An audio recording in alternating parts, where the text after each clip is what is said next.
A list of the topics, themes, and subject matter featured in this episode has been included in the episode description. Hi, I'm Kenny, the DM for Fables of Frost and Fur, and I am joined by my cast. Kaylee. Carmen. Matt, what just happened? Sometimes you find, no matter how hard you try, that you can't keep all the plates spinning. And something has to give. And something does give. Without further ado, please enjoy the episode. Previously on Fables of Frost and Fur, in the aftermath of a fatal encounter outside of Le Papillon between Poppy and the hairkin man who murdered her mother, Poppy confessed what she had done to both Harlan and Vianne. Both were sympathetic, and all three were grateful to Madame Marie, who not only cleaned up the scene of the crime, but also organized safe passage for the party by ship to the neighboring nation of Savona. The party was given a few days of peace and respite to prepare for their journey, until Poppy used her newfound abilities to once again peer into the wondrous sea. Dangerous entities followed her back into the material world and rampaged the docks of Vanois until the party defeated them, but not before causing a massive explosion on the docks, one that looked identical to the explosion that killed someone close to Harlan. The docks were indefinitely closed and the ship to safety called off. As the number of Frostguard in Vanois began to grow exponentially and Grendelian ships patrol nearby waters, the party set out on foot once more south. We join Poppy, Vianne, and Harlan 1 week since they left Vanois. Aha! I've got it! I know exactly what's happening to us, Poppy. What's happening to us exactly? You stand outdoors in a beautiful, verdant green garden, immaculately cared for, cut into beautiful picture of paradise. The cerulean blue skies overhead are clear with just a few patches of clouds, and the sun beats down on both Poppy and Ardent, king of the old kingdom of Alizé. As Poppy takes a step forward, the ground beneath her crunches with a convincing sound of gravel and dirt. The Maudit man turns to you, his golden fur shimmering in the sun, his crimson red mane bright as the fires that light up a night sky. This is magic. You see, we are dreaming, you and I.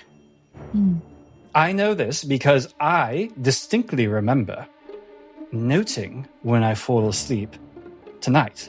And, if you'll observe, he takes his hand, or more paw, and he extends a claw out of it, and he jabs at his forearm with it, and then he releases it.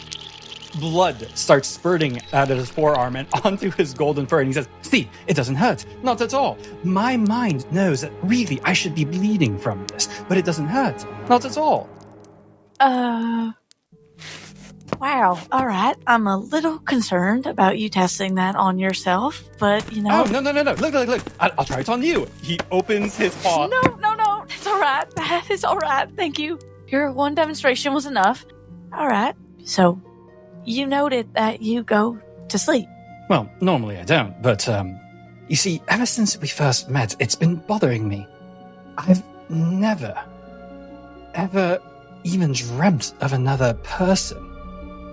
All the while I've been here. It's the strangest thing. Probably something to do with the curse, to be honest, but I just cannot, for the life of me, even picture another person. And yet here you are. Well, I don't know if I have time to unpack all of that, but I'm going to start with one thing. You're alive, then. Oh, alive? Yes, of course. As alive as you are. Unless you're not alive, then in which case, perhaps I'm not alive. Which really begs the question, what does living mean? Right. Oh God, am I dead? Are we all dead? Are we ever truly alive? Okay, so you're saying that in your dreams there's never anyone else that shows up? that's why we're alone here, then? Just you and I? That's right. It's the strangest thing. I assume it's from the curse, but I have never dreamt even outside these walls of this castle. This garden's about as far as I can get, but I cannot even remember what it's like outside of here. But when you're awake, there's people? It's thriving? Oh, no, absolutely not. I'm all alone. No, that's not true. I have Bijou with me. But before her, I was alone for some decades. But before her, I actually had a dog. You seem oddly chipper with this realization or fact. Yes, yes. When you've been alone for over 300 years, it tends to, you tend to forget a lot of things, like what is funny, which is why, out of his fancy robes, he pulls out a little notebook. That is why I have been practicing on my jokes. Oh, right. Well, let's hear one. Okay. I'll have you know, I used to be quite punny, actually, as he rifles through the book. Okay. Yes, why did the chicken cross the road? To get to the other side? Drats! No, I can't believe you knew that one. I have more. I'm sorry. As he sort of comically rifles through the book, which is a funny image because he is a quite large creature, well over 6 feet tall, and he's very wide, very muscular in frame, regal, red and gold robes, the sort of casual wear that you might see some 300 odd years ago. He's just standing outdoors in this garden in what is basically a bathrobe, and he's trying to rifle through a teeny tiny book that's way too small for him. You look around and you notice that the scenery doesn't really move. It's almost like a painting where the clouds should drift off a little bit. They just stay fixed in the same spot in the sky. There really should be a breeze coming in, but you look far enough and the trees don't move. She's going to hold out a hand and just try to stop him from rifling through the notebook a little bit. Ardon, you mentioned the curse. You are aware of it then? Okay. And so what else do you know? What about Grendel and the Queendom? And I'm sorry, what? What? Oh, okay. Well, that's a lot to get into at the moment. I don't know when I'm going to get ripped back. Do you know anything about the Wondrous Sea? Yes, what about it? It's source of all magic. Okay. I keep finding myself there. Every time I try to visit you, I go there. He blinks twice, 3 times, 4 times, and raises his eyebrows. I must have misheard you. You said you found yourself in the Wondrous Sea. Yeah, sitting in it, standing in it, wading through it. Dark place. Poppy, that shouldn't be possible. We are of the material world. We are not really allowed to enter into the Wondrous Sea. Perhaps briefly, I know some magicians in my day have experimented with certain magics, and it never ends well, typically in blood and guts. But no, we are not meant to be there. What do you mean you found yourself there? I don't really know how else to put it into words. I appear there, and there's always something else with me. What else is there with you? A giant animal. Giant, really. I don't know. It's creepy looking. I could maybe draw it. All right. You know, why don't I, when I wake up, I have a very large library. You would think after 300 years I've read all of them cover to cover, but really it's massive. I'll look. I shall look, see if there's anything I have written down somewhere or someone has written down, but that's really quite unheard of, Poppy, and honestly, if it weren't for the fact that we are connected by dreams, I wouldn't believe it myself, but I will look into it for you. Well, what if that one's just really a dream? That one could be a dream, right? Possibly. I don't know. I mean, I suppose, theoretically, if you were protected by the gods, perhaps you could walk through? The gods? I don't know. Some divine intervention, divine magic, something like that. Okay. Maybe. I mean, the divine are from the Wondrous Sea, so naturally, if they were to bless you or to give you their blessing, I would imagine you'd be able to walk through it, but asking the gods for a blessing is a bit much, don't you think? Yeah. And you really don't know anything about Queen Inga? Who is Queen Inga? Oh, which nation does she rule? Grendel. I'm sorry, and where is this Grendel? I have never heard of it. Poppy, who hasn't studied maps and doesn't know much about placement on maps, begins to, with her hands, point. So, like, this is Kern over here, right? Grendel's right here. Or, yes, I think right there. She's just, like, running through all that she knows of the current geopolitical state. Ardon crosses his arms. Well, that's mostly correct. But, Poppy, where you're pointing, that's Alize. Yeah. He loses his smile. You can feel his body tense. And he doesn't quite look you in the eye, but he stares off into the distance. And after some time, he speaks. Poppy, what has become of my kingdom? Well, that depends on how you feel about humans, I guess. What has befallen my kingdom? A new reign. Queen Inga. Yes. The gore! And at this, he surprises you by turning around and outstretching his hand, and you feel a sudden, intense heat. Even though this is a dream, your body can see this fireball erupt from his hands, and your brain knows that this should be searing hot. And he launches the fireball into a nearby wall, where it explodes with a deafening boom. And once the dust settles, the wall is completely intact, and nothing has changed. Who is this usurper? Where did she come from? Well, you know how you said you would get back with some research? I'll do the same for you. Deal. And he sort of shrugs his shoulders a little bit. He loses a bit of that tension, but he still doesn't turn to face you. I'm sorry, I did not want to upset you. I'm really just trying to figure out all of this. No, I'm sorry. I should not have lost my temper. Forgive me, Poppy. It has been a very long time since I've spoken to anyone, and I seem to have forgotten my royal decorum. I apologize. He turns back to look at you. You can see in his expression, he's trying his best to hide it, but his eyes show pain.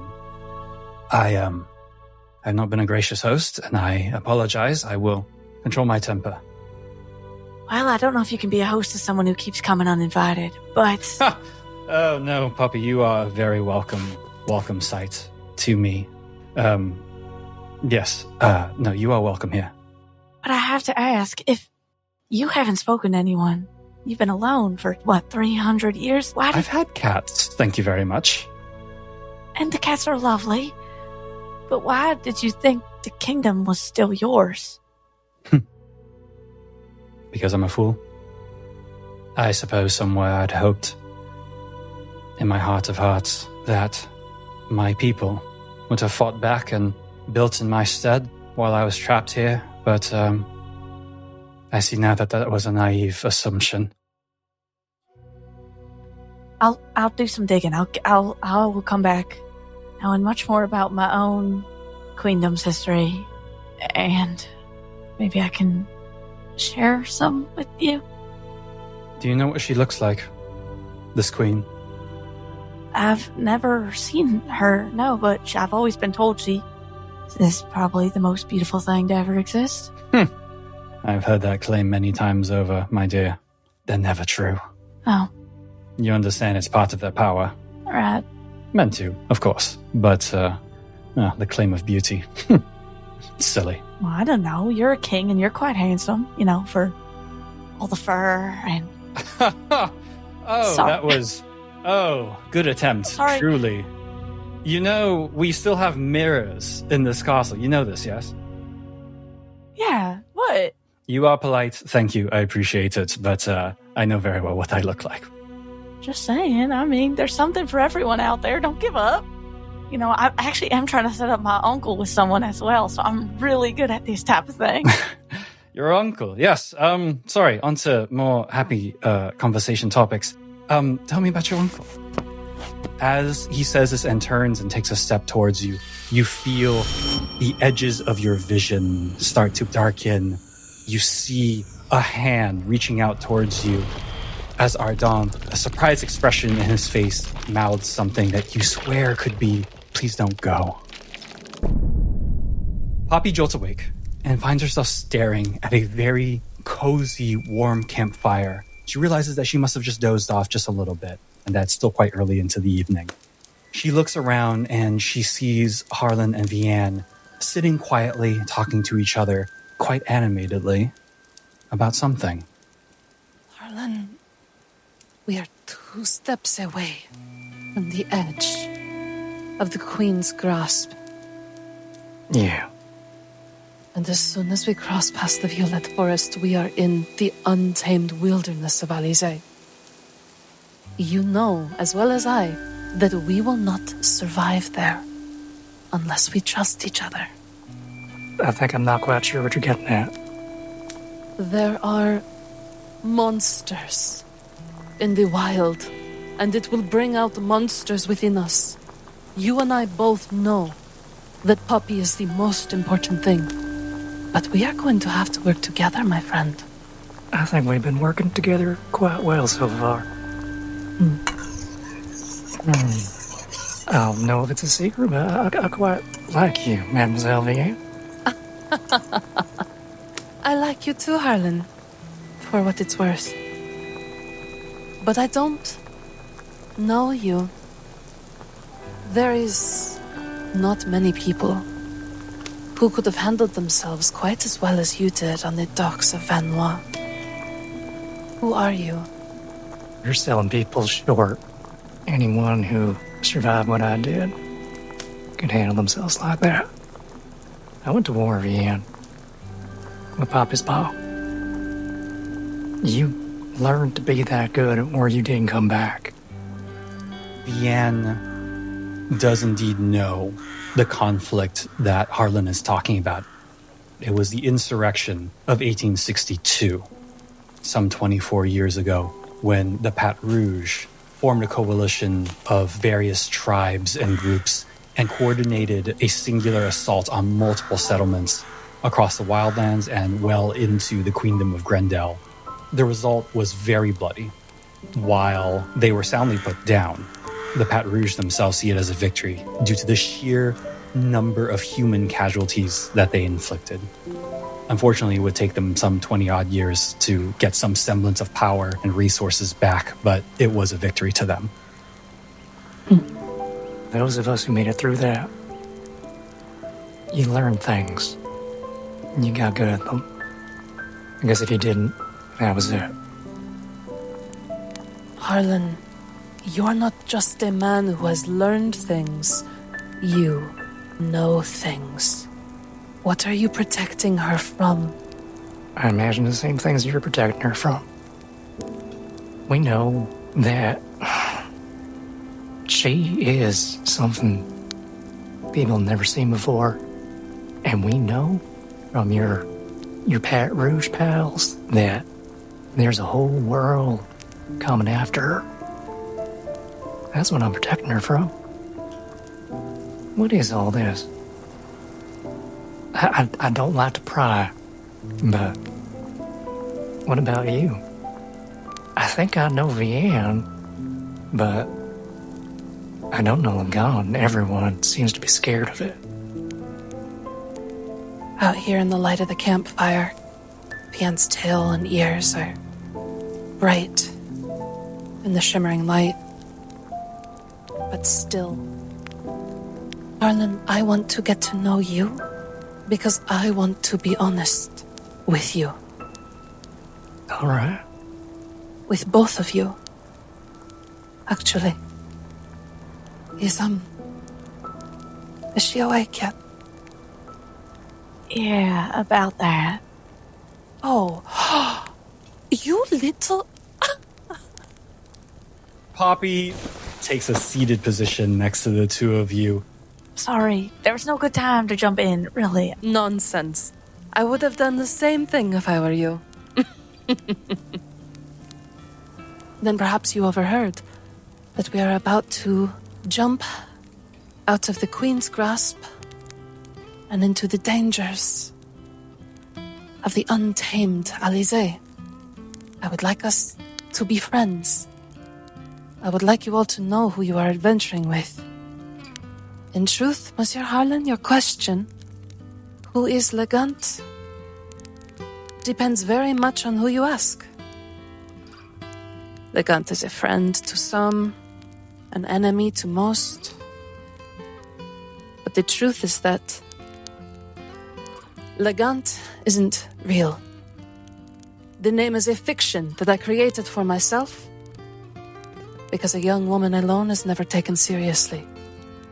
What is real? What is the source of my magic? Is a voice in my head that is always there. The two of you look at her, but you swear from the corner of your vision you see shadows begin to swirl and writhe. And as you look at them directly, they disappear into the night under the crackling of the fire. Poppy is like looking between Uncle Harlan and Vienne, just trying to see if Uncle Harlan is having any visible reaction to this. He does share a glance with Poppy. And the glance says that it's not normal in any way. Okay. What in the frosty hell was that? He's a showman. Here, let me introduce you, if I may. Oh, I don't know. I don't know about that. Well, I guess we should get to know everyone we're traveling with. Vienne reaches out to take Harlan's hand. In your mind, you suddenly feel a pressure of not just one voice filling the space between your ears. There is something else there. Oh, you have secrets, don't you? Delicious. Get out. Oh, please. Did it just say delicious? Yes. He's always listening. Let's go of Vianne's hand. I cannot say that I enjoyed that. You'll get used to it. It's a useful way of talking to one another. Are you saying that this thing is in your head all the time? I have not been alone since I was a girl. But I have also never been driven into danger or suffering. I know that this person, whom I do not know, he has never given me his name. He will keep us safe. Has he always kept everyone you care about safe? Because I don't know whatever this thing's called, but I know you care about people. Be very careful, little kid. Vienne doesn't answer Harlan. I'd also like to know something along those lines, Vienne. When we were on those docks, when everything went south, you were ready to lose your best friend to save me. Wow. Is this voice, is this presence the reason you have so much confidence in me changing the world? Oh. Poppy, your tender heart is such a credit. I love you, Poppy. I know it's only been a week, but I care about you. I care about you independently. Kaylee, does Vianne really believe that? With all her heart. I want you to roll for me a wisdom saving throw.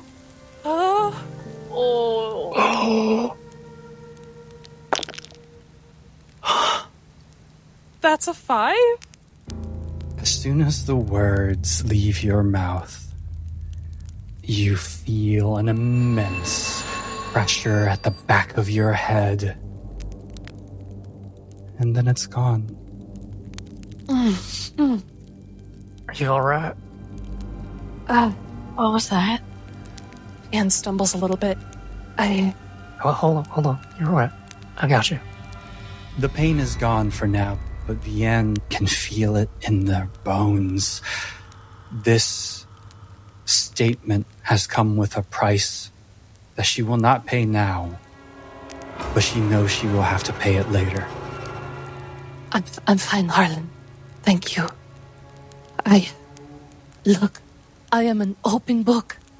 I have no secrets to hide. Not from you. Not from you. If those secrets protect your well-being, Vianne,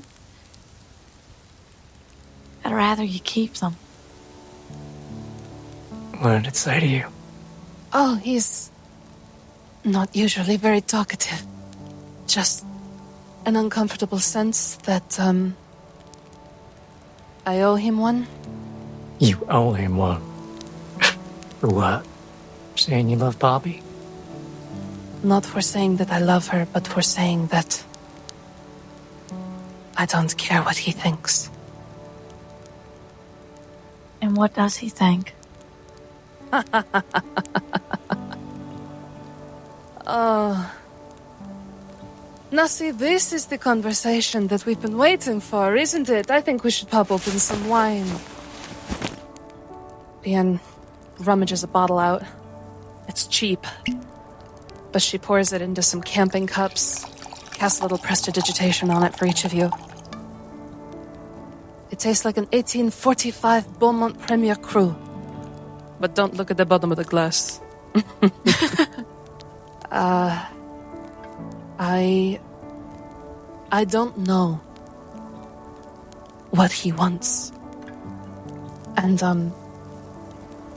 Papi, I am glad that you are awake here to hear this, because this is important, okay? If what he wants and what is best for you are at odds, and he tries to put me in the middle of that, Harlan takes your hands, squeezes them. All right. I hear you. You don't have to say it. but you would do it, wouldn't you?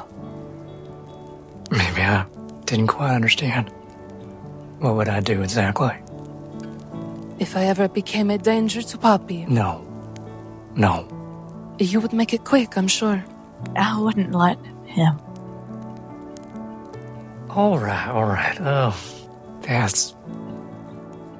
We all know each other a little better now. And, been traveling a long way today. I think, we could all use a little bit of sleep. Yeah? The three of you solemnly nod, and as the campfire starts to die down just a bit, you separate the logs and you let it smolder in smoke. And you get cozy on your bedrolls, and you each close your eyes for the night. As the embers die down, and he hears the steady breathing of sleep, Harlan gets up, looks back at them, looks at Vianne with new sympathy, and gently touches Poppy on the shoulder with a small caress as he stealthily heads east. Matt, I want you to give me a stealth check. That's a 10? Poppy's passive perception is 15. As Harlan slips out quietly, his well-trained methods allowing him to move with a grace that is unnatural. Vianne is fast asleep, but Poppy wakes up. Poppy opens her eyes just slightly to see a shadow emerge from Harlan's bedroll and slip away. She can scarce believe that it's her uncle. This movement is well-trained, unnatural, and well-practiced. What does she do? Seeing her uncle get up with a speed that she has never quite witnessed from him before, and an intensity she has never seen before, Poppy would be curious, intrigued, but also fearful that these monsters, these things of the night that Vienne talked about, are suddenly upon them. She would follow after him in a matched pace. Harlan turns another bend and down a hill. It's going to take one final look around to make sure that he was not followed. Matt, I want you to give me a perception check. And Poppy, I want you to give me an opposing stealth check. That's a 10 plus 8 for 18. Wow. That is a 12 plus 5 for 17. Oh. Harlan takes one more look around, and apart from the shifting shadows of the midnight moon on the rustling of the trees in this forest, he sees no one. He turns to his bag. That icy blue glow appears. And he reaches in and retrieves the shard. At this blue light, Poppy crouches down into the brush and she gets a good view of her uncle pulling out an object she has never seen him use or even mention. He activates it. Esther. Legard, where have you been? Are you compromised? Is that why you weren't answering my calls? I'm sorry. Just... I have updates for you. I'm sure you saw the explosion in Vanois, yes? was going to contact you about that myself. Right now, that was what I was... Yes. Sorry. It looked just like the one with Baptiste. Yes, I know. I've been digging around, and I think I might have something for you. Oh, all right. It's nothing strong, but it's a strange coincidence. Just a few days prior, there were odd movements from the settlement of Lorraine north to Vanois. A strange shipment that's not on the books anywhere, but large. Lorraine. I know that the potential Linnell case has priority, which is... It does, but I was going to update you. Ducasse, LaRousse, and the rest of your page have finished searching Fort Arbrac, and they are making their way south. They are confident they have left no stone unturned. They will find the Hairkin. They will move south. You should keep a lookout. What about the reports of the sighting of the corpse between Poitiers and Vanois? Has that been confirmed or ruled out? Debunked, yes. Some Frostguard found it, and I believe it was Fontaine who showed up with one of his terrible disguises. He's so bad at being a Frostguard. He went in and he looked at the corpse, and it shouldn't have been it. It is still active, Legard. This is priority. So, I do not have permission to look further into this explosion. Your handler cannot tell you that you cannot look into the shipment and the explosion in Vanois. I am not telling you that you cannot look into the explosion at Vanois. Legard, I know. Baptiste was my friend too. And I would give anything to know what killed him. I will say no more. Do you understand? I understand. So the rest of the page is moving south? Yes. Ducasse is leading them now. They will find the girl. They will find the Hairkin. Rest assured. Ducasse is like a madman. I've never seen him like this. They knew each other the longest. The rest of us can do this. Duty first, Legard. I know, but duty first, and you know that Ducasse has always been the most pious of all of us. You know this. I do. He will not stop. It is a direct order from the Queen to find the Hairkin girl. He will not stop. Rendezvous with him. Stay around Lorraine. Then you have a good excuse to be there.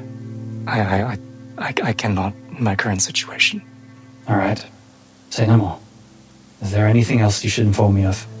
No, I think I was hoping that the reports were correct and this would all be over and we could pursue this.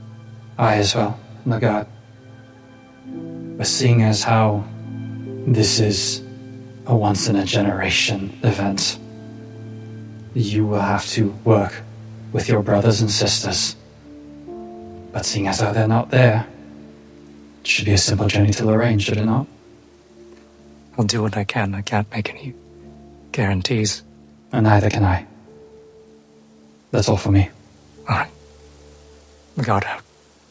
And he deactivates the shard and places it back in his bag. With hands clasped over her mouth to still the ragged breaths that are now coming out of her, she begins to slowly back up and try to make her way very quietly back to the campfire. Carmen, I want you to give me a stealth check. That's a natural 19 for a 27. 10. As Poppy begins to sneak back, we flash back over to the peacefully slumbering figure of Vianne, snug in her bedroll. A shadow emerges from the trees and swoops its way down by her head. A black bird with too many eyes all around its body, bright blue and lightly glowing in the night, approaches Vianne, its claws leaving behind wet footprints as it leans down and gently pecks Vianne on the face. Puppy, it's not morning yet. What's he... Oh! Legs, pitch breath. What are you? Don't be so shocked, my dear. I've decided to give you a gift. Seeing as how you said a little too much about us, I decided to give you a gift. You may use this creature and its many, many eyes to see from places where you cannot be. Vianne looks around to see if anyone is here. Poppy is gone. Harlan is gone. This is bad. This is... bird? What is this a bird? As Vianne looks at the bird, she feels an uncomfortable connection, almost as if it's begging her to look through its many uncountable eyes. And I cannot refuse this gift. That would be quite rude, my dear. And you wouldn't want me to get angry, would you? No, I'm sorry. I thank you. Good little kid. She reaches out to touch the bird. The moment her finger makes contact with its shiny black beak, she feels a rush as her vision blacks out. And when it comes back, she is staring at herself. She blinks and feels the echo of that blink a dozen times, manifesting all over a feathered body. Visions of shimmering blues and greens waft through like fog or morning mist.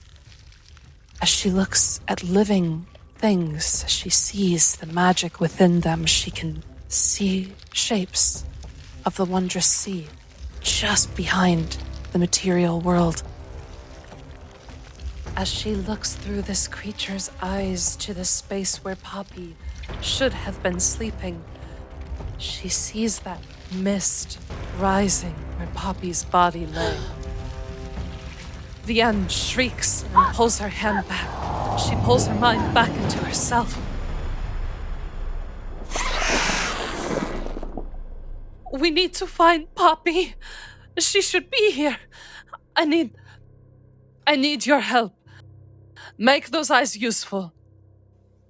The bird nods its head and it leaps up into the air and soars high above the treetop. When Vienne looks through it, she sees the forest below and the rising smoke of their campfire. As her vision soars in flight, just for a moment she feels free. And then a sinking dread as she realizes that she never will be. Just find it, girl! And she pulls herself out of the bird's eye and begins to rock in front of the fire, incapacitated by what she has seen. Poppy creeps back to their campsite, and she stumbles out of the woods to see a vulnerable and scared Vienne rocking back and forth. Her own emotional state reflected back at her. And as Poppy gets closer, she swallows whatever confusion, whatever fear, and whatever anger she's feeling at her uncle in the moment before collapsing on her knees before Vienne and wrapping an arm around her. Vienne? Oh, Poppy, Are you okay? What's going on? I'm sorry, I thought you were gone, but I could not, I didn't have the strength to find you. I'm sorry, I feel like I failed you. I'm sorry, Poppy. No, you did it. You did. I was just running to the bathroom. It's okay. It's okay. Everything's okay. Just putting both hands on Vienne and trying to smooth out all the anxiety that's just pulsating off of her in waves, clutching her face, rubbing her hair wherever she can. Very similar to the way that Vienne held her almost 2 weeks ago now at a very special river. Arlen can hear the voices, and he rushes back to the camp, and he sees them huddled together. What's happened? Is everything all right? Harlan, Poppy was gone, and I couldn't find her.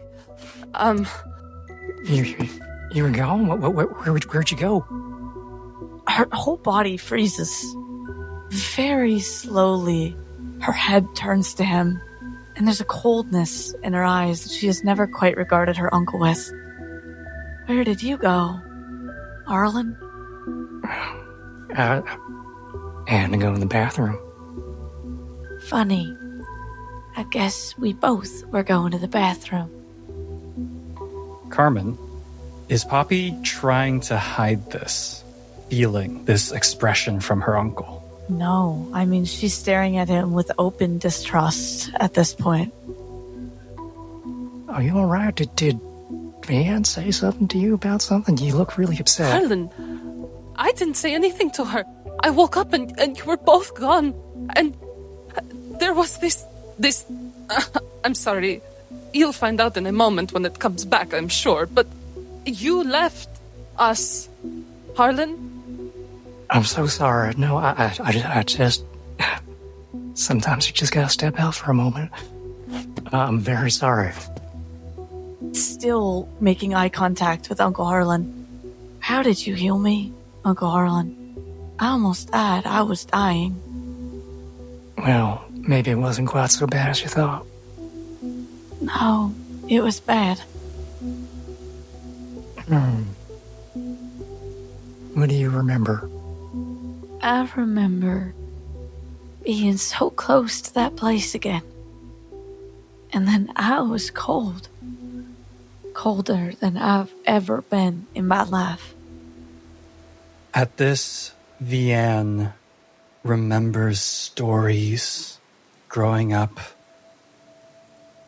of men and women, secretive, powerful, and who do things that no human should be able to do, with the frosty grace of Queen Inga herself. Myth, a fable, a legend, people who shouldn't exist. Now, where were you just now, Bobby? I was going to the bathroom. Like I was going to the bathroom. Carmen, Make a deception check for me. Matt, make an opposing insight check for me. That's a 13. That is a natural 20. Yes! Well, I don't know why you're so angry about it, but okay.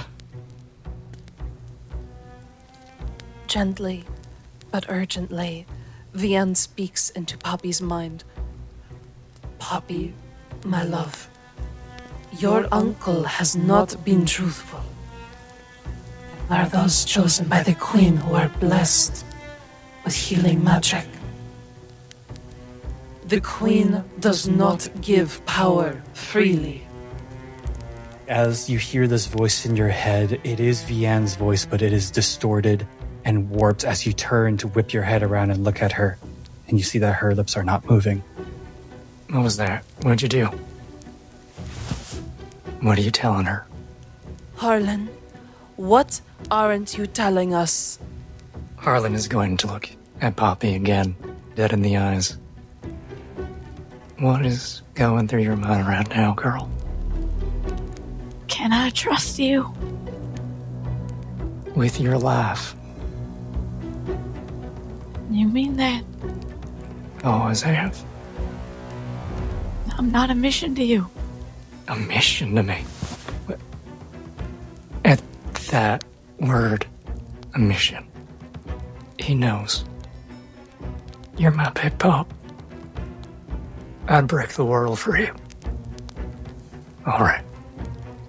And he comes to a decision. Matt, the decision Harlan's about to make is going to change how this campaign will end. Whenever it comes, this changes everything. You don't need to roll, but I will, as your game master, give you some time to think about what you're about to do. I don't know if you've heard the fairy tales. Names whispered in the dark. Rob Warden. At this word, chills creep down Vianne's spine. And I know that because I am one. Now, I thought maybe that I could keep you safer by having you never know. But, I think that time has passed. You're right, Vianne. There is more coming for us than just the Frost Guard. It doesn't change what we're going to do. We're going to go south, and we're going to go as fast and as quiet as we can. But they're like me. They can look like anyone. All right. Vianne regains her energy. She stands straight and tall between Poppy and Harlan, her shadow casting darkness over Poppy in the light of the fire. Look, Harlan. We are both monsters, you and I. But you swear to keep this girl safe. Mademoiselle Vianne, I would die 1,000 times to keep her safe. A bird swoops down silently from the tops of trees and lands on Vianne's shoulder. And it stares at you, Harlan, with too many eyes. And we would kill 1,000 times to keep her safe. Well, I know you would. Not so sure about that bird. And what it represents.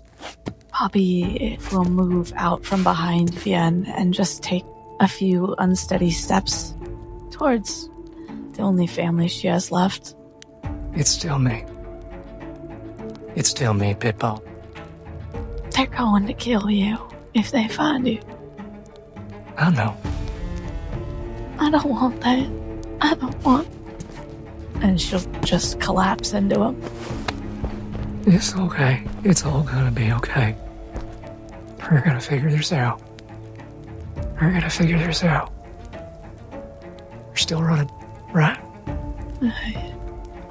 Yeah. He kisses her on the forehead, hugs her tighter. It's gonna be alright. As much to convince himself as her. The night winds down as you settle back into your bedrolls. Poppy and Harlan wary of this winged creature that stays by Vianne's side but is otherwise unthreatening.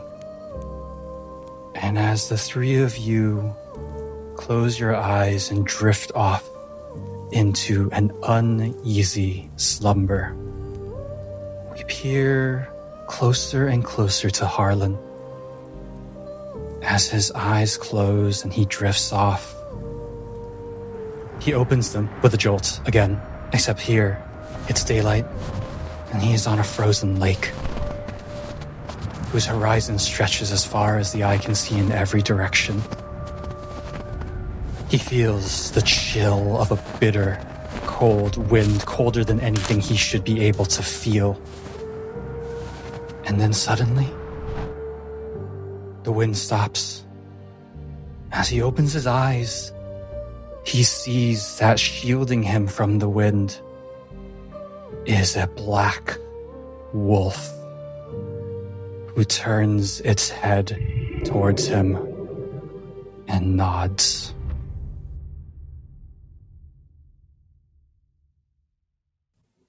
And that's where we end our session. Well, shit. Okay. I'm having some big feelings. Okay. For our listeners, FYI, our cast just came back from a 2-week break. And this is what we came back to. Welcome back, everyone. God. Matt, how you feeling? The dice, they told some stories. Yes, they did. Yeah. Maybe they just wanted me to roll that 3. Yeah. We wanted Poppy to hear every word of that. I guess so. I'm like, did I? Gosh. That it had to be a 3 or lower for me to not pass her passive perception with a disadvantage. Yep. Oh, that's unreal. Wow. Yeah. Oh my God. My stealth's a +7, y'all. Oh, wow. Yeah. Poppy heard every word. I've heard every word. I almost wish I had it. Oh.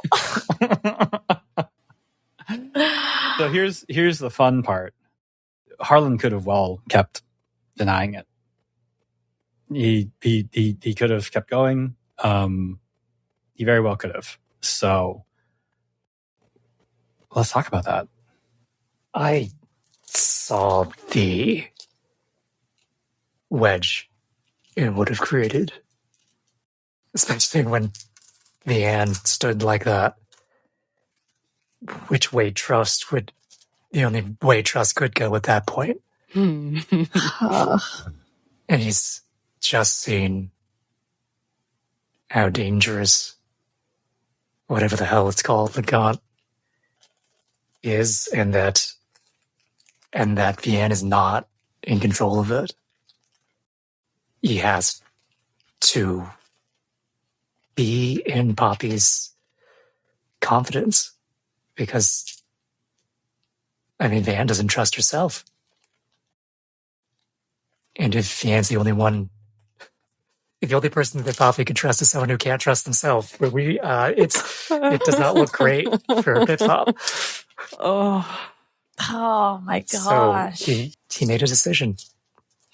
I want to know how much longer you would have kept that secret for yourself. Yeah. Forever? Forever. You never would have revealed it. I don't know if... I think eventually more things like the healing would have happened. Yeah. Right. Because I'm assuming we're going to run into some pretty gnarly stuff, and that perhaps it would have come out that way. Like, what was that? You just made that man's body explode with ice. That's a simple thing any trader can do. Shoot. What about the frozen water and the wolf? Yeah, what about that? Shut up. No, don't shut up. Keep talking. Keep going. We all have two wolves inside of me. Oh, no. Oh, If you liked this sneak peek, you can find the rest of this post-session chat and much more on our Patreon. Also, if you'd like to interact with myself or our fabulous cast, or just chat with fellow fans, please join our Discord. Links to both are included in the description. Thank you so much for listening, and we'll see you next time.